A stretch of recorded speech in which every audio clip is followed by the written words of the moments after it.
Lockdown में जरूरत की चीजें ना खरीद पाने के चलते एक शख्स ने ट्रेन से कटकर आत्महत्या कर ली।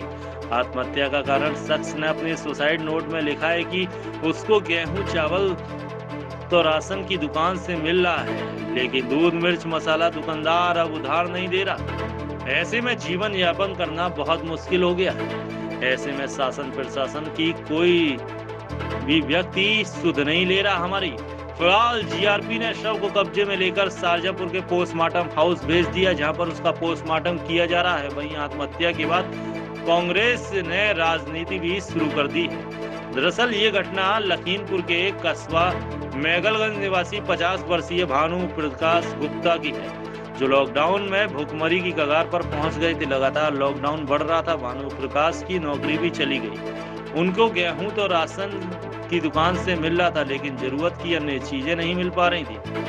दूध मिर्च मसाला दुकानदार ने उधार देना भी बंद कर दिया था, जिसके चलते उसने ट्रेन से कटकर आत्महत्या कर ली। आत्महत्या करने से पहले अपनी सारी मजबूरी भानु प्रकाश ने अपने सुसाइड नोट में लिखी थी। फिलहाल सूचना के बाद मौके पर पहुंचकर शारजापुर की जीआरपी पुलिस ने शव को कब्जे में लेकर शारजापुर के पोस्टमार्टम हाउस में भेज दिया, जहां उसका पोस्टमार्टम कराया जा रहा है। लेकिन अब इस आत्महत्या पर कांग्रेस ने राजनीति शुरू कर दी है।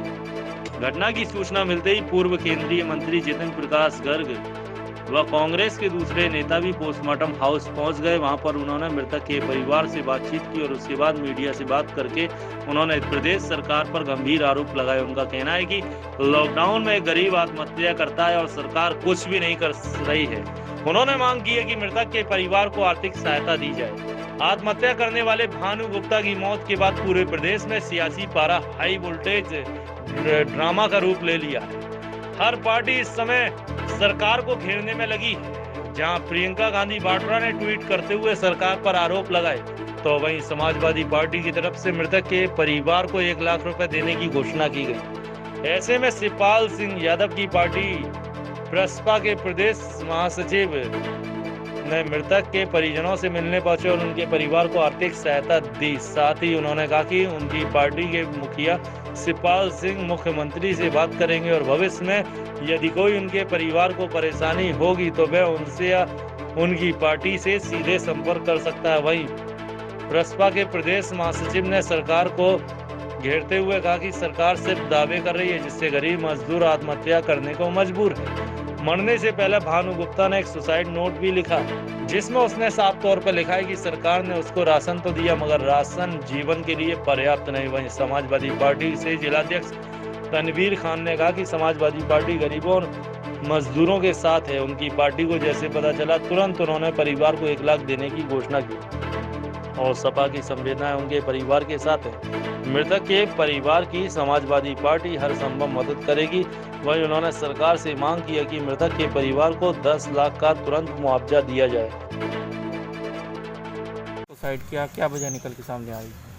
जी वो परेशान रहते थे, काम तबीयत खराब रहती थी, काम वगैरह नहीं कर पाते थे और फिर लॉकडाउन की वजह से भी दिक्कत आ रही थी, परेशानी काफ़ी, इसीलिए इलाज भी नहीं करवा पा रहे थे, ज़्यादा परेशान थे। सुसाइड नोट भी भेजा छोड़ा है? जी हम तो वहाँ थे नहीं, हम तो यहाँ से नौकरी करते थे, जब यहाँ पे रुके हुए। क्या बताया जरा, कैसे घटना अंजाम दिया? घटना हम लोगों को बस यहाँ पे खबर आई, हम लोग तो यहाँ पे रह रहे थे, वो वहाँ गाँव पे चले गए थे, वहाँ से एकदम खबर आई तो उसमें क्या खबर आई? खबर आई कि तुम्हारे भाई साहब रेल से कट गए। जब ये सब परेशान हो गए। खाने पीने किस तरह की दिक्कतें आ रही थी? खाने पीने हम आदमी सब पैसे नहीं, तनख्वाह नहीं, गुजारा वो काम भी नहीं कर पा रहे थे 2 साल से करीब। कितने बच्चे थे? 5 बच्चे। कि माली हालत इसी वजह से दिक्कत आ रही थी? दिमागी हालत भी खराब थी।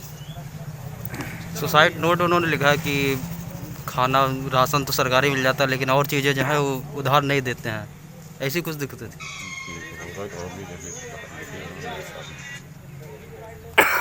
समाजवादी पार्टी हर दुखद घटना में हमेशा सभी के साथ है और ये बहुत दुखद घटना है जो भानु गुप्ता जी ने अपनी ट्रेन के आगे आत्महत्या जो कर ली है, सुसाइड कर लिया है। और सुसाइड नोट में जो लिखा है उससे उनके दर्द को महसूस किया जा सकता है। और ये दर्द समाजवादी पार्टी और समाजवादी पार्टी के राष्ट्रीय अध्यक्ष माननीय अखिलेश यादव जी ने महसूस किया है। इसके तहत मैं बार बार यही कहता हूँ कि अगर राशन या कोई भी सही इंतज़ाम, पुख्ता इंतज़ाम इन गरीब लोगों के लिए केंद्र सरकार या उत्तर प्रदेश की योगी सरकार ने किए होते तो आज शायद ये जाने लोगी नहीं जाती और प्रवासी मजदूर और गरीब लोग आत्महत्या के लिए मजबूर नहीं होते।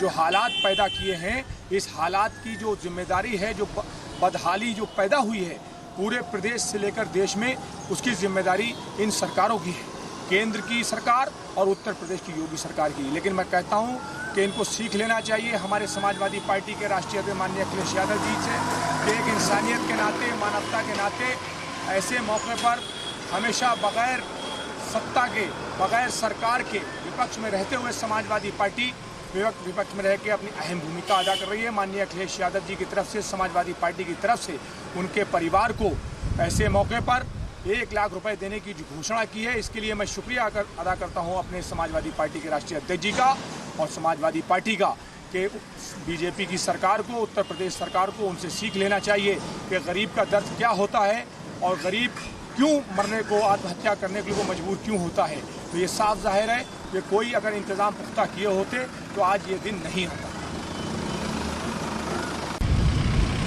जो सरकार वादे कर रही है, सरकार को इस समय शर्म आना चाहिए कि ऐसे गरीब परिवार, मजदूर, बेसहारा लोग जो गरीबी के कारण आत्महत्या करने पर मजबूर हो रहे हैं, सरकार जो वादे कर रही है, ना तो सरकार इनको राशन दे पा रही है, ना जो 1000 रुपए का वादा किया था, ना वो 1000 रुपए इनको दे पा रही है।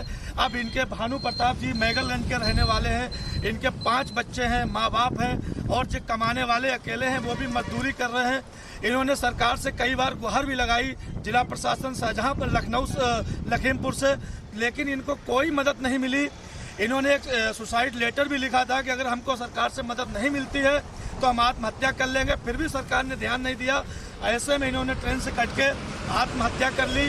अब इनके छोटे छोटे बच्चे हैं, 5 बच्चे हैं, माँ बाप हैं। सरकार को कम से कम इनको तुरंत तत्काल प्रभाव से 10 लाख रुपए का मुआवजा देना चाहिए और सरकार को शर्म आना चाहिए कि जो खाली झूठे वादे कर रही है सरकार, इससे इन गरीबों का पेट नहीं भरेगा। इस पर विशेष तौर से सरकार को ध्यान देना चाहिए और ग्रामीण क्षेत्रों में जाना चाहिए, इनके सुख दर्द में शामिल होना चाहिए।